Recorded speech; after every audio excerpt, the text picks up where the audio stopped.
The cop walked in alone. What the little girl did next shocked everyone. The police officer walked into the restaurant alone, her boots echoing softly against the polished wooden floor, her uniform crisp but her shoulders heavy with something far deeper than duty. The room fell into a brief, uneasy silence. Conversation slowed. A few heads turned. Some eyes watched with curiosity, others with quiet judgment. She did not look left or right. She simply moved forward as if every step required more strength than she had left to give. And then, in the warm glow of Christmas lights and candle flames, something unexpected happened. Something so small, so pure, that it would change every heart in that room forever. Before we go any further, if you believe in kindness, in second chances, and in the quiet miracles that ordinary people can create, please take a moment to like this video. Share it with someone who needs hope, comment your thoughts, and subscribe to our channel, Grandma Dearie. Your support helps us share more stories that remind the world that goodness still exists. The restaurant was decorated for the holidays, garlands wrapped around wooden railings, red poinsettias resting between tall white candles, soft golden lights glowing like distant stars. Families filled the tables, laughter rising in gentle waves. Couples leaned close, children whispered excitedly about presents waiting at home. It was the kind of evening meant for togetherness. And yet she was alone. Officer Elena Morris had spent the last 12 hours responding to calls that no one wanted to remember. A domestic dispute that ended in tears. A car accident that left a father hospitalized. A shoplifting teenager who cried more from fear than guilt. The holidays always magnified everything. Joy for some, pain for others. And for Elena, the season had become a quiet reminder of absence. 3 years earlier, her husband had been killed in the line of duty. Another officer. Another uniform folded carefully at a funeral.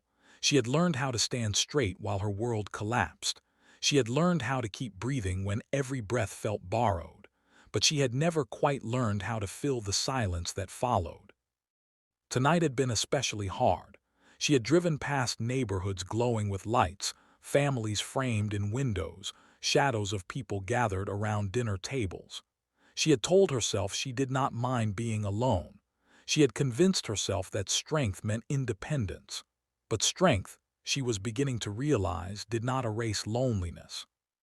When she stepped into the restaurant, she only intended to eat something warm before heading home to an apartment that still held 2 coffee mugs on the shelf.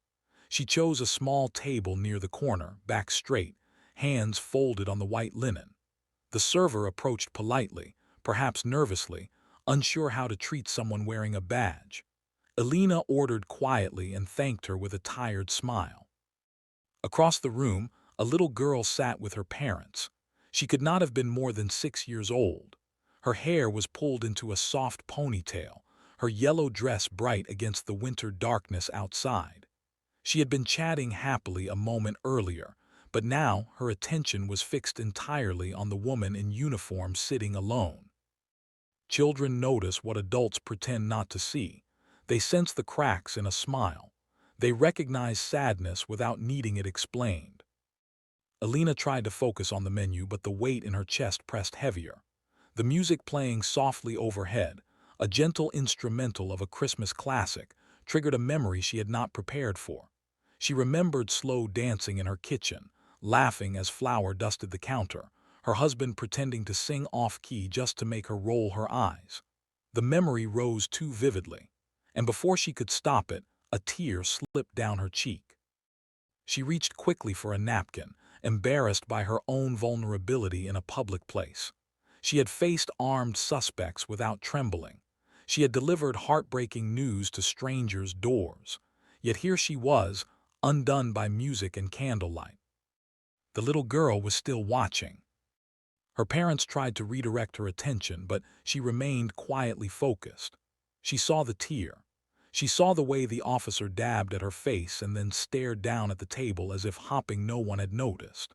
The child's expression changed from curiosity to concern. In her small world, sadness was something you fixed immediately with a hug, a drawing, or a cookie shared in half. Without asking permission, Without hesitation born of social rules adults cling to, the little girl slid down from her chair. Her parents froze for a second, unsure what she was doing. The restaurant staff paused as well. The room seemed to hold its breath as the child walked steadily across the floor toward the solitary figure in navy blue. Elena did not see her approach. She was lost in the silent argument in her own mind, the one that told her she needed to be stronger, that she had no right to fall apart, that other people had it worse. She blinked hard, trying to push the emotion away. And then she felt a tiny hand gently touch her sleeve. She looked up.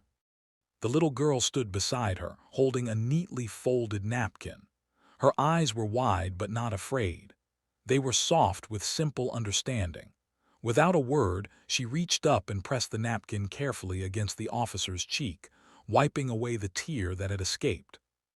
The room was utterly silent. It was such a small gesture, no grand speech, no dramatic announcement, just a child offering comfort to someone she believed needed it.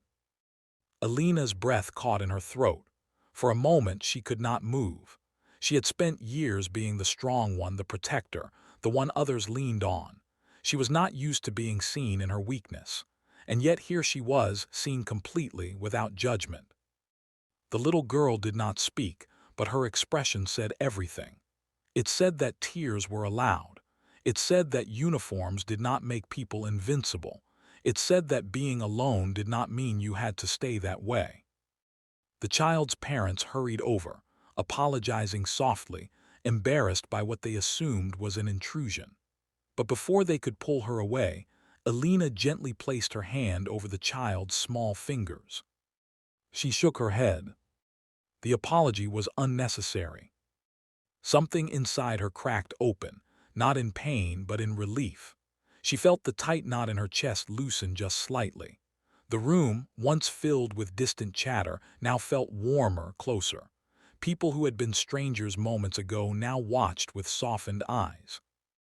The restaurant manager stepped forward quietly and placed a dessert on Elena's table, refusing payment. Other diners began to murmur small words of appreciation. One elderly woman across the room nodded knowingly, as if she understood grief without needing explanation. The little girl returned to her table, but she kept glancing back, offering shy smiles. Elena found herself smiling back through fresh tears, tears that no longer felt shameful. Dinner arrived, but it was no longer just food. It was a reminder that even in her loneliest moment,